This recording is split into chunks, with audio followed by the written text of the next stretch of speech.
December 1978, a Melbourne, Australia television news crew filmed an object they claimed was a UFO. That film gave chilling credibility to an earlier report of an Australian pilot who disappeared after he radioed that he was being strafed by a UFO. Delta Sierra Juliet, affirmative. It's not an aircraft, it's... Are there UFOs in the skies over Australia and New Zealand?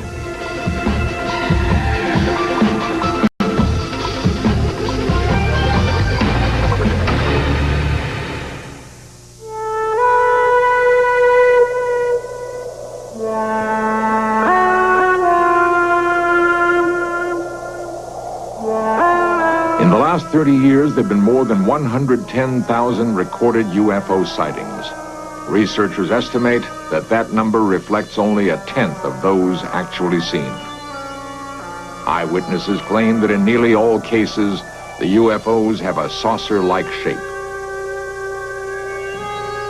Despite repeated official government denials that UFOs exist, some people point to hard evidence of scorched areas on the Earth's surface where UFOs have supposedly landed. Believers claim that the scarred areas are caused by intense heat generated by the UFOs. UFO sightings occur throughout the world, but the great majority of reports have been in the southern hemisphere, in the skies over New Zealand and Australia. It was here that the most astounding UFO footage in history was recorded. On December 21st, 1978, radar bowls near Wellington, New Zealand picked up what air traffic controllers called an unexplained blip. A local pilot, Vern Powell, was at the same time bound on a cargo mission from the South Island to the North Island of New Zealand. Powell described the object as anything but plane-like in nature.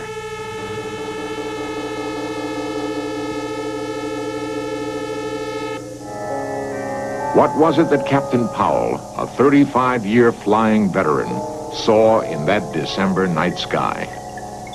Douglas Maben heads New Zealand's Mount John Observatory. Well, at that time that was taken, there were two very bright objects in the sky. One early in the morning was the planet Venus, seen in the mornings fairly close to the horizon. And during the night, from a little bit before midnight through to morning, the planet Jupiter was up in the sky, and it was very bright, though not as bright as Venus. So depending on the time of day or night when the photograph was taken, it could have been one of those two planets.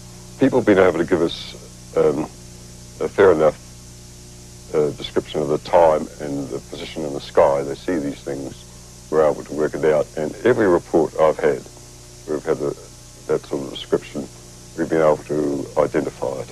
The reports of these have been going on for so many years now, and if there's such an intelligent set of people about coming from outside the Earth that have been coming around all these times, I think by now they would have landed and introduced themselves. Others weren't so sure. Quentin Fogarty, a reporter for an Australian television station, was in New Zealand at the time of Vern Powell's flight. His station requested him to do a story on Powell's experiences.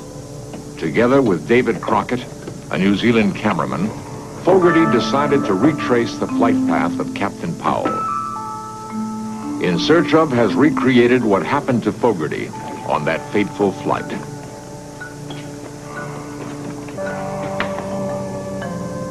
Fogarty planned to make the 400-mile round trip between Wellington and Christchurch in a massive Argosy aircraft, which was already scheduled for a freight run. Armed with cameras and sound equipment, the two men hoped to film proof of what Powell had reported.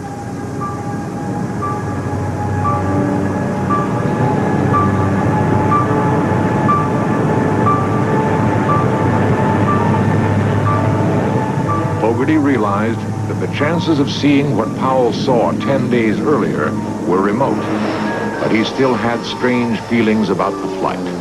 There were stages there where I was very, very frightened. I mean, I thought, well, if I was to die, or if in fact I was to be removed from that aircraft in some shape or form, then it wasn't going to be a painful process, and I can't really explain why I felt that. It's just a feeling I had. The flight was long.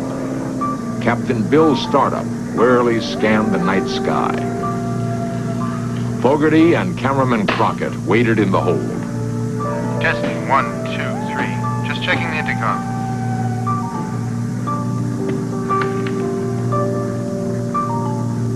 It may be a long night.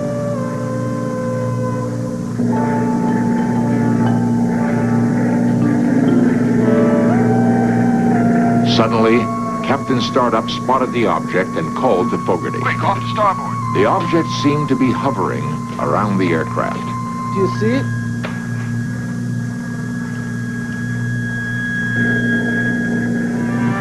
Unable to get good camera position, Fogarty and Crockett raced up to the cockpit.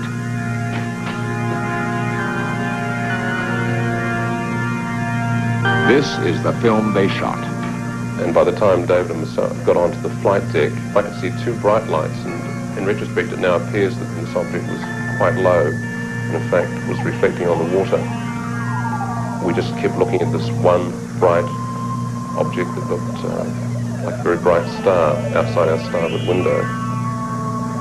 So we turned towards the object, and at this time David was continuing to film, and at one stage he said to me, he got very excited and turned around to me and said, you know, it's got a brightly lit bottom and a sort of transparent sphere on top. And I was doing a tape commentary at the time, and I remember saying that sounded like a classic flying saucer shape. And I think it was the last person to see it, was that I looked out the right-hand side of the aircraft and peered right down. And this object just went below the aircraft and disappeared. Nobody connected with this case has been prepared to say that they are extraterrestrial, because I don't think you can ever say anything is extraterrestrial until you can actually physically hold on to it or meet with the inhabitants, or, you know, or the thing lands in Central Park and you beam it live television around the world, and then people would say it was hoaxed anyway. But there are a number of possibilities, and I think that probably the strongest of all the possibilities is that it is extraterrestrial. The film is unlike any other recorded in history. The object darted about, changed color, shimmered with an eerie translucency. The object was incredibly bright, far brighter than any planet or star. The film, shot by Fogarty and Crockett, has since been analyzed by U.S. and Australian scientists. Their conclusions have been that it does show some metallic object, unearthly in its brightness. No one will hazard a guess as to what it was or why it appeared where it did.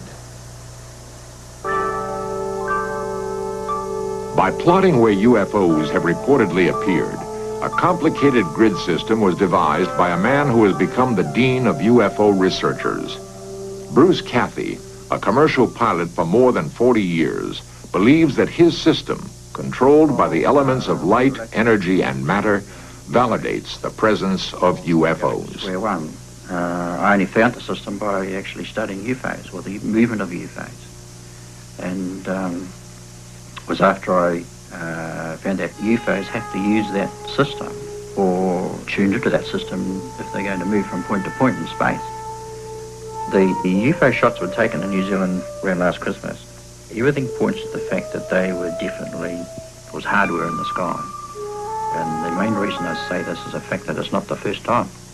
It was a bit of a joke to us at the time when there was such a furor made about this publicly worldwide, as if it was one case. Well, it's not so.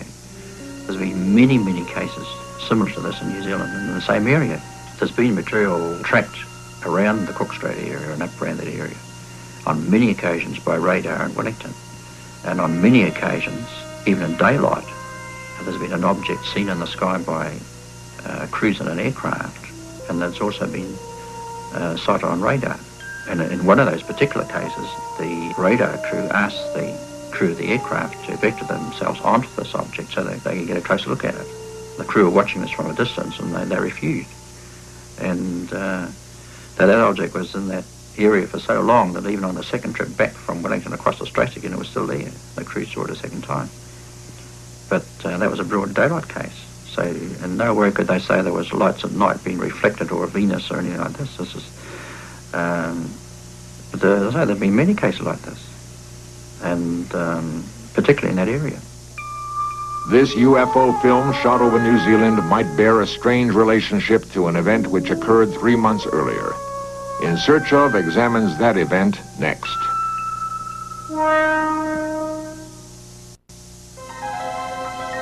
October 21st, 1978. 20-year-old Frederick Valentich took off to fly 120 miles from Melbourne, Australia, across the Bass Strait to King Island. Valentich was scheduled to pick up some fish for a small market that employed him.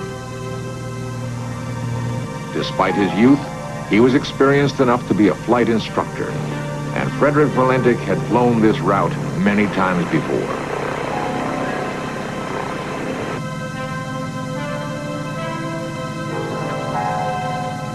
Delta Sierra Juliet, pilot to ground.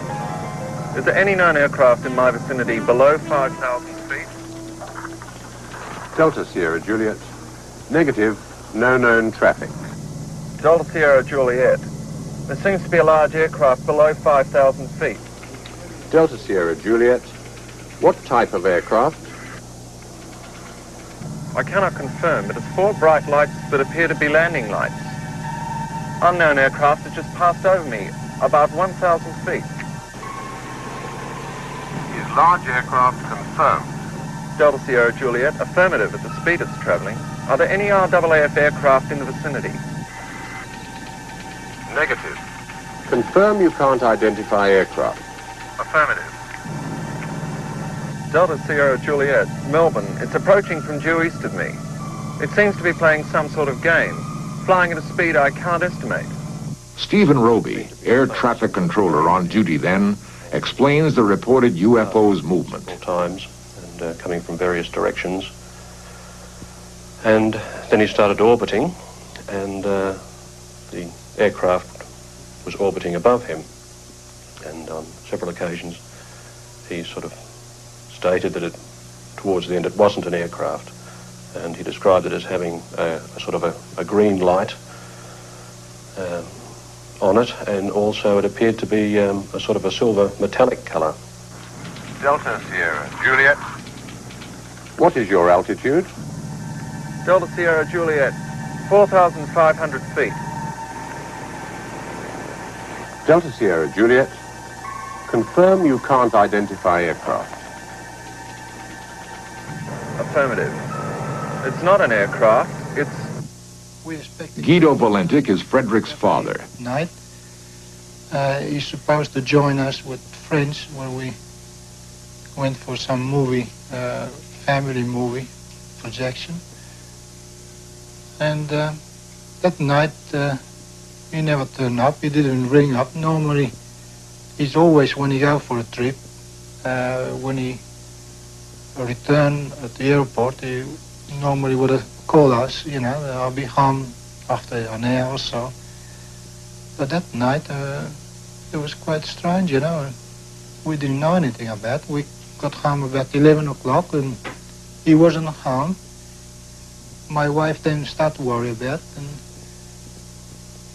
And so, you know, I said, oh, this is too late to start inquiry. Can you describe it? Delta Sierra Juliet. It's flying past. It has a long shape. Cannot identify more than that. Coming for me right now. And he described it as being of a long shape, and as I said before, a silver colour with the various lights on it. And he actually did say it wasn't an aircraft. So it's very strange. It appears to be stationary.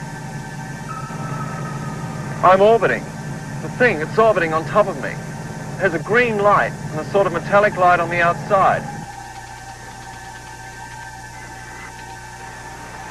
It seems to have vanished now. Confirm it has vanished. Affirmative. Do you know what sort of aircraft I've got? Is it military? No military traffic in this area. It was 8 o'clock, 8:30 in the morning. Nothing still happening, and couldn't see any sign of him, and I was just about to get up and maybe get on the phone, where all of a sudden a couple of uniform blue slack-legged walk in the front door. And at that time we realized immediately that something was wrong. Delta Sierra Juliet, engine is rough idling and coughing. Delta Sierra Juliet, what are your intentions? Proceeding King Island.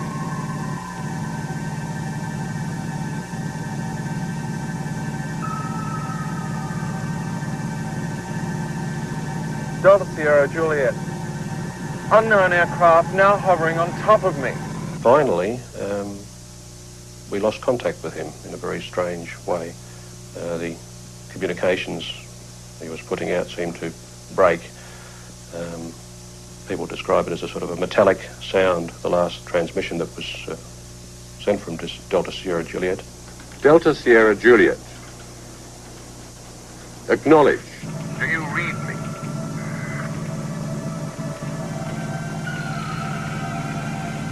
Do you read me? Delta Sierra Juliet, repeat. Do you read me?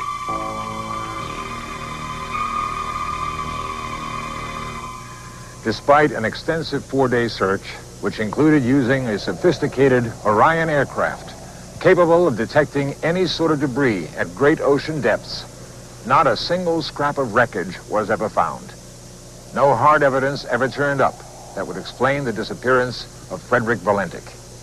But theories abound. Some say that Valentich became disoriented and saw this lighthouse. A second theory is that he saw lights of fishing vessels and then, becoming disoriented, spiraled his plane into the ocean. Guido Valentich, Frederick's father, believes otherwise.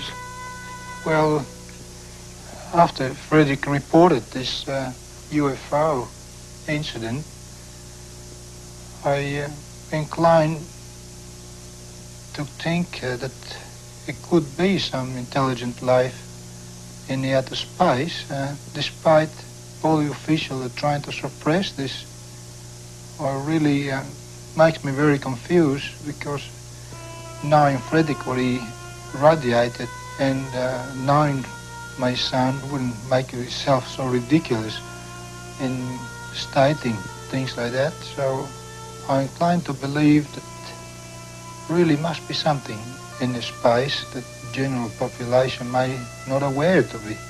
And I realized after his disappearance, which I couldn't have the opportunity before, how many calls I get from various parts of the world. And they really encouraged me to believe that he could be still alive, maybe with another intelligence in the space.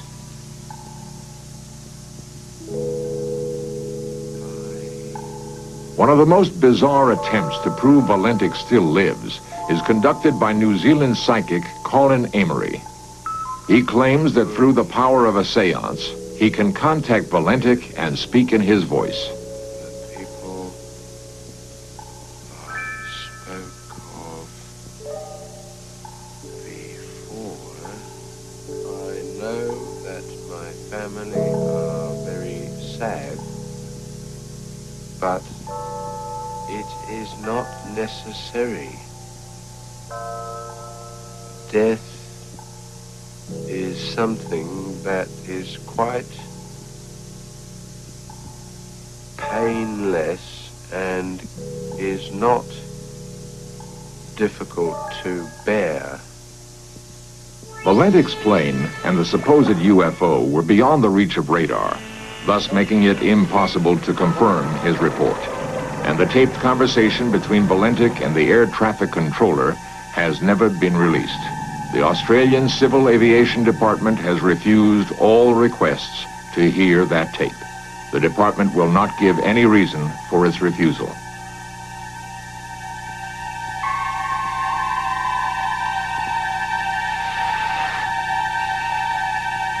Delta Sierra Juliet, acknowledge.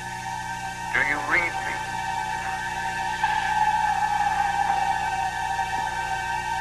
Repeat. Do you read me? There have been hundreds of planes that have disappeared without a trace. Valentich's disappearance is the single documented case where a plane has vanished after claiming contact with a UFO.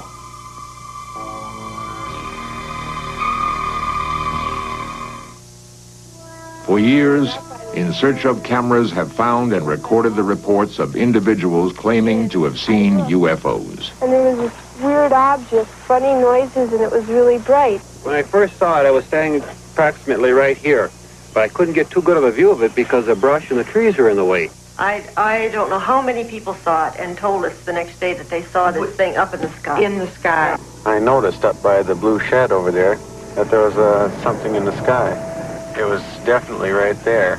On the night of November 2nd, 1975, I was sitting here doing my homework, and I looked out the window, and right above the blue building, I saw a UFO come down out of the sky. All of these first-hand accounts, together with the strange occurrences in the southern hemisphere, only makes one wonder what really does exist in outer space.